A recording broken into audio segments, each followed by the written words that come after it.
આ સીઆરપી શું છે? તમે કેમ મારું સીઆરપી વારે વારે ચેક કરાવો છો? આનો કંઈ ખાવા સાથે સંબંધ છે?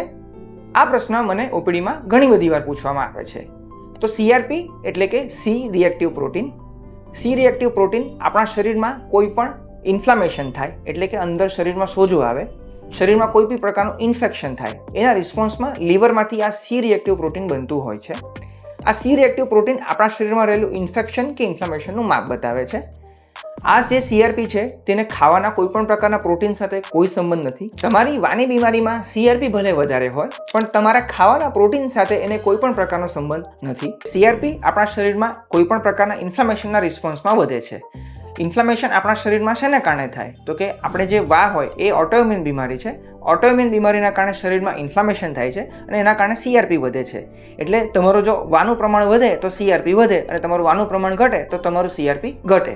એટલે આપણે સારવાર દરમિયાન સીઆરપી વારે વારે ચેક કરાવતા રહીએ છીએ જેથી કે દવાથી આપણો રિસ્પોન્સ કેટલો આવે એની આપણને જાણ થાય.